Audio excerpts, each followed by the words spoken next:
Mr. President, Excellencies, almost 8 years ago, the Philippines stood together with 50 other nations to enshrine human rights and international law as foundational principles of the United Nations.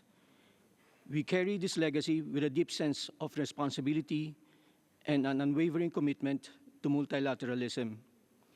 Each nation has a stake in upholding the UN Charter and the Universal Declaration on Human Rights as we endeavor to find enduring solutions to the dire humanitarian and human rights situations in Gaza, Ukraine, Myanmar, and South Sudan. We support all efforts to restore peace, uphold human dignity, and bring hope to communities in the midst of conflict. We have to foster solidarity and rebuild trust in multilateralism and the United Nations. They remain the most important vehicles for global dialogue and cooperation to address challenges that transcend borders and generations. We stand for constructive dialogue and cooperation on human rights. We are a partner for rights-based development, a champion for equitable and just outcomes, and an advocate for inclusive and enduring solutions. We believe that national ownership of human rights promotion is key to sustainability. It empowers actors on the ground. It achieves more lasting impact. In any place and in all circumstances, women are important stakeholders in promoting human rights. True to our role as one of the framers of the Convention on the Elimination of Discrimination Against Women, we have advanced gender equality and women's rights. We will not waver in sustaining the gains we have collectively achieved under the Beijing Declaration and Platform of Action. The International Conference on Women, Peace and Security we hosted in Manila in October 2024 amplified the role of women and youth in building and sustaining peace worldwide. We will work with like-minded states in taking forward the General Assembly's decision last year on the protection of the rights of older persons. We believe in the necessity of a legally binding instrument that addresses normative gaps and duly recognizes older persons as rights holders. As a country vulnerable to climate risks, we believe that climate action is obligatory, not optional. Here in the Council, the Philippines works with similarly situated countries, especially small island developing states, in advancing climate justice as a human rights imperative.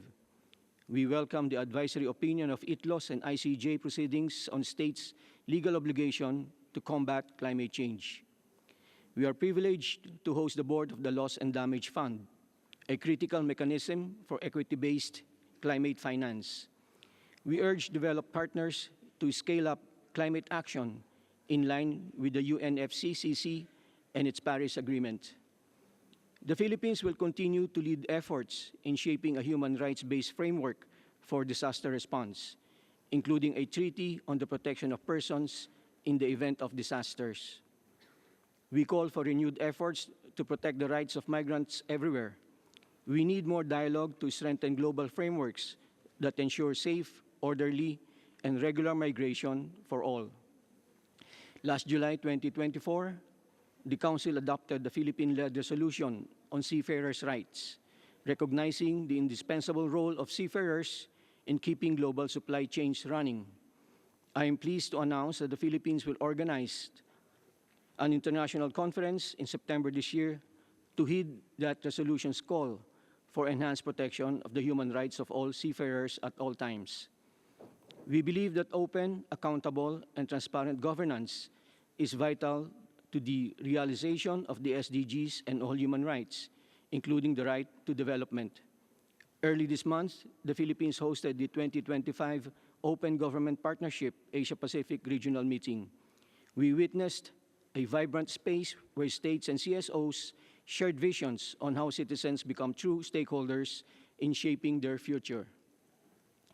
Here in the Council, as in the UN system, the Philippines stands tall alongside the pathfinders and bridge builders among nations. In vying for a non-permanent seat in the United Nations Security Council for 2027-2028, and the Human Rights Council for 2028-2030, we lean on our long and deep tradition of forging consensus and building partnerships in the multilateral arena. This has been the ethos of our diplomacy as a founding member of the UN and as an early advocate of the Universal Declaration on Human Rights. Thank you.